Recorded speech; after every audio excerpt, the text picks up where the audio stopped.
ang kasama nyo rito, no? So buong pamilya kayo. So hindi po basta-basta, pera na lang siguro kung marami kayong pera, no?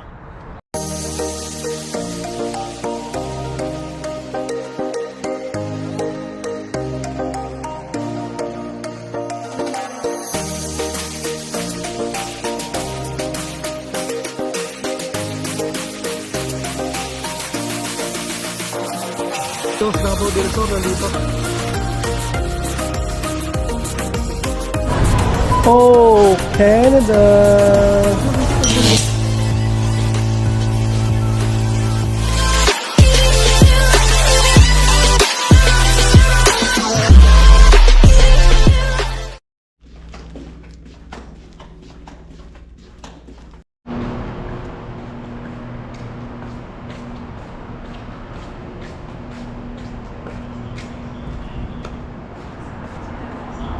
Good morning mga para.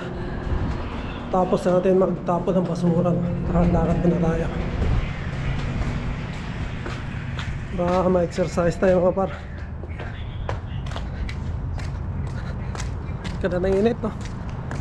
Today Sunday mga par, no? Happy weekend sa lahat mga nandito sa Canada, no? Enjoy lang natin yung Sunday na to.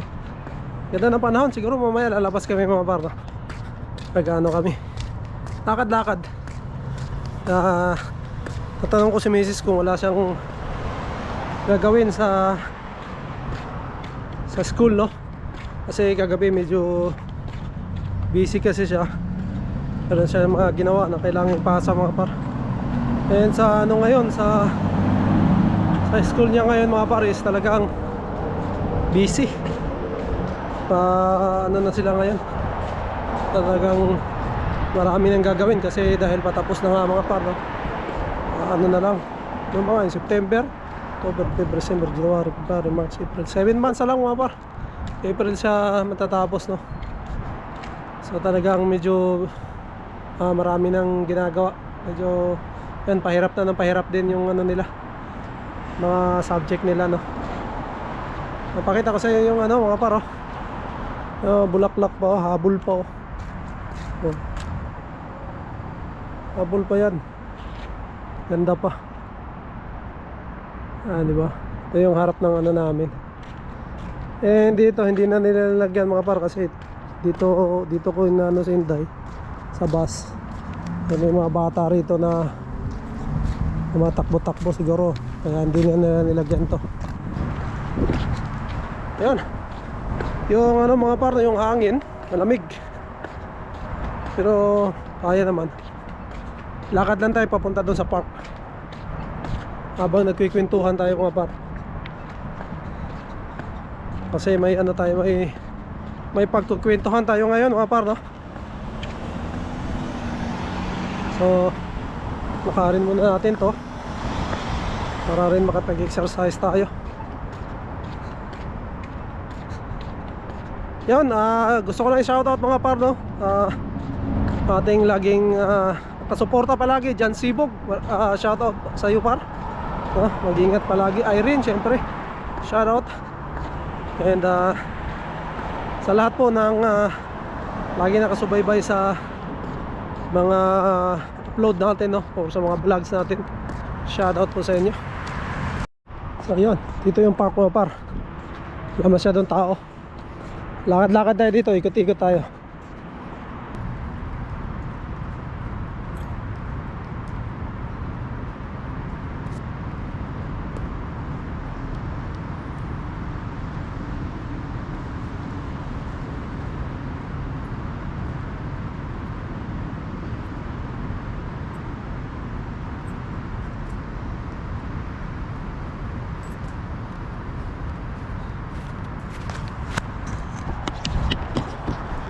So yan.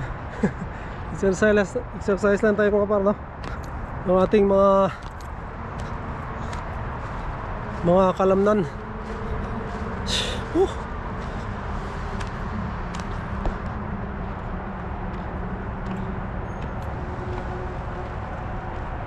Na-miss ko yung ano mga par, no? Mabanat yung katawan natin. Simula nung umalis tayo doon sa driver helper na ano natin trabaho, Talagang ano para hinahanap-hanap din ng katawan mo yung ano mga par, mapuwersa no. Kasi doon sa trabaho ko na yun talagang mapuwersa yun mga par no. Palakasan din, kailangan mo kumilos nga ng mabilis no. O kaya medyo nasanay yung katawan ko, hinahanap-hanap niya, kaya inaano ko mga par, ini-exercise ko kahit man lang pa push up no. So yun lang. So yun, yun nga mga par, gusto ko rin parang i-share no. Kasi simula nung wala tayong trabaho mga par, ay talagang nagbasa-basa tayo, nanood tayo ng mga vlogs no. Lalong-lalo na yung kina kay Ma'am Ina Andulong mga par no. Yan, nagbasa tayo, yung mga patutuo mga par no, kasi may mga sinalihan nga ako na mga group na mga Pilipino mga par no. Filipino group yan siya na puro mga temporary mga par, mga student no. Yung mga nangyayari sa kanila, yung mga na-approve, yung mga nare-refuse, sinishare nila doon lahat mga par no. And makakakuha tayo ng ano, ng mga idea no. Tumutulong din yun sila mga par kung gusto nyo mag DIY no. Meron din doong gumawa ng DIY na talagang mayroon siyang minisis doon sa group na yun, and tinulungan sila. And siya lang ang umano mga par, siya lang gumawa step by step no. Tanong lang siya ng tanong, nagbabasa rin siya doon. Kasi yung iba mga par ay pag na-refuse sila no, sinishare nila doon kung anong refusal, kung anong mga dapat gawin. And kung na-approve din sila, sinishare din nila doon mga par no. And yun, napakahaba, babasahin mo lang talaga. And yung ano naman nila, legit naman mga par no. Pag pumunta ka kasi doon sa IRCC, doon sa website nila, yun talaga yung mga yan, nakasulat mga par. And yun, kailangan lang talaga magbasa no, kung wala kayong mga consultant no, mga immigration lawyer no. Kung wala, kailangan mo magbasa na magbasa and magtanong mga par, kasi kailangan mo nga makasiguro bago mo ipasa yung mga documents. Kailangan siguraduhin mo na kompleto, or talagang panatag ka no, na wala kang kulang. Yun ang kaibahan ng DIY tsaka yung sa immigration mga par, yung may immigration consultant ka or immigration lawyer no. So ayun lang, which is ang DIY naman mga par ay maganda din kasi ano siya, libre lang no. Pero yun nga, ikaw lahat ang gagawa mga par, ikaw lahat ng research. Siyempre sa tulad ko mga par, katulad namin, hindi naman talaga namin kabisado. So maraming pagbabasa ang gagawin namin, maraming pagre-research, maraming pagtatanong. And yun nga, hindi mo alam din kung talagang yung pinagtanungan mo ay talaga namang legit din yung sinasabi mga par. So kailangan mo pa rin mag-research no? Kailangan mong doble anuhin mga par no? Bukod sa pagtatanong, kailangan mong anuhin din, mag-research ka rin sarili mo para, kasi at the end of the day mga par, ano mo pa rin yan, application mo pa rin yan no? Kung anong mangyayari dyan, kung anong kinalabasan ng application mo, ay syempre ikaw pa rin yung maano niya, ikaw yung madadali dyan mga par no? So ayun lang, yun, dahil nga itong mga nakarang araw mga par no, marami tayong, yun nga sinabi ko sa inyo, mag-research tayo. And patungkol doon sa mga bago ngayon mga par no, and trending ngayon mga par dito sa group na sinalihan ko, na marami na ngayong SOWP o spousal work permit, katulad namin mga par no, na hindi na nabigyan ng extension. So ayon sa pagbabasa ko mga par, or kung hindi kayo basahin nyo rin or manood din kayo ng mga pinagkakatiwalaan yung mga legit na mga nagbo-vlog mga par no. Ang isa sa dahilan mga par bakit sa na-refuse, kasi dahil doon sa January 21, 2025 na bagong rules mga par no, na pag nag-apply ka ng study permit or study permit extension mga par, So kung nag-apply ka after ng January 21, 2025 ay yun, kailangan nga diploma, kailangan nga mga par ay doctorate and masteral na yung kukunin ng main applicant o yung primary applicant, which is yung student mga par, para ma-extend yung yun nga, yung extended family kagaya ko, tsaka yung kung may anak kayo. Ayun, ilalagay ko lang dito mga par, no? Galing to sa Canada.ca, ilalagay ko rito yung rules na yun, no? And isa pa pala mga par, no? Ang kagandahan pala ngayon sa IRCC mga par, kapag na-refuse ka mga par, meron silang ibibigay na note sa'yo kung bakit ka na-refuse. So isasend din nila sa'yo, ilalagay nila doon kung bakit ka na-refuse, kung anong kulang mo. O yun, ilalagay nila yung dahilan kung bakit ka na-refuse mga par. Di kagaya noon na pag na-refuse ka, nakalagay lang doon mga par na not satisfied, may mga ano, tapos kailangan mo mag-request ng GCMS para malaman mo talaga yung dahilan ng refusal mo, no? So yung GCMS mga pa, sa pagkakalam ko noon, medyo matagal yon, mga isang buwan mahigit bago mo ma-receive, no? Pero ngayon mga par, may bago na sila. So pinaganda na nila ngayon, no? Lahat ng nare-refuse ay mayroon ng letter na sinisend din nila kasabay nung refusal mga par, no? Na nagpapaliwanag doon na kung bakit ka na-refuse. So mas maganda na kasi malinaw na mga par kung bakit ka na-refuse. So pwede mong ayusin kung kaya pa, no? Makikita mo kasi doon, and kaya mong i-work out uli. Yun, kung malaman mo ganito ang kulang mo, so pwede mong gawin mga par, no? And magpasa ka uli, no? Yun ang kagandahan ngayon, mas pinabilis na nila, no? So yung processing time mga par, pag nag-ano ka ng extension, sa mga nababasa ko mga par, 6 months, 6 to 8 months mga par, no? Pasa ka ng extension, mga study permit, matagal din, no? Kaya yun, kailangan din talaga ng matinding pasensya mga par, no? Waiting game talaga pagka once na naipasa nyo yung mga documents nyo.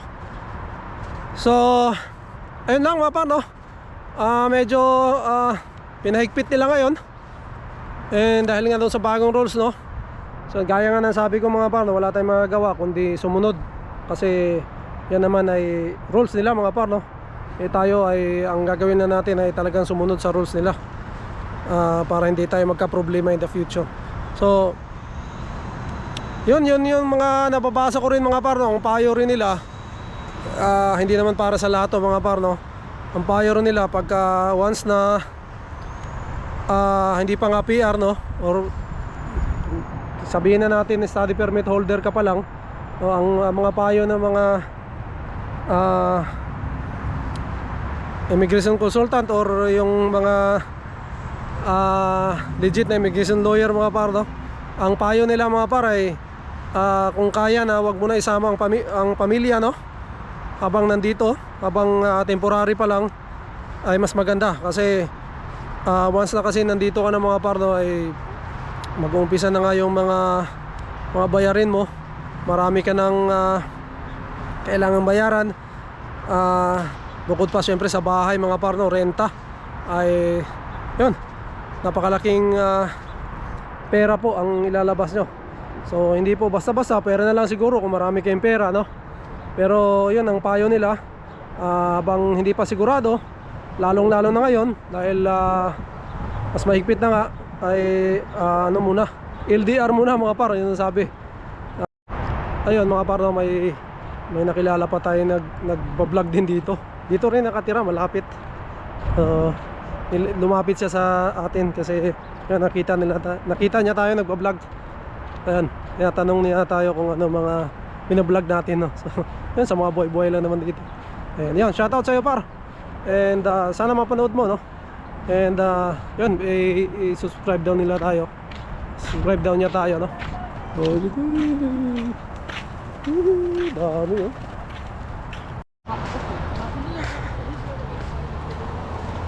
So ayun, uwi na tayo mga par. Hanapin tayo ni Mrs. no. Kasi magkano pa tayo, may gagawin pa sa bahay. Lilinis pa tayo.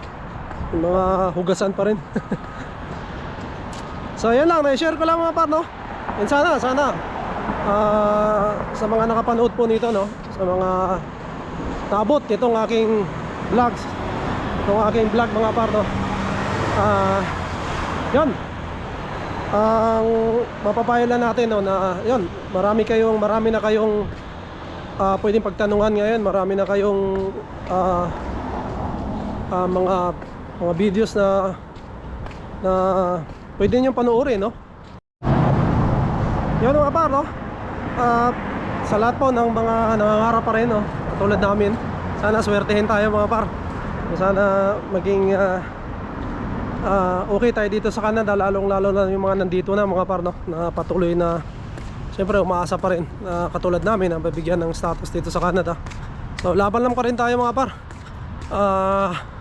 Hindi pa naman tapos no, mayroon pa tayong mga ilang taon pa. So laban lang tayo, and siyempre dasal na rin na sana mayroon mga rules na lalabas na papabor sa atin, yung mga nandito sa Canada mga par no, yung mga nandito na sa Canada. So ayun, maraming salamat ulit mga par no. And siguro dito ko muna tatapusin ang aking vlog. To God be all the glory mga par. Happy Sunday sa lahat, happy weekends, and we'll see you on the next one. Bye.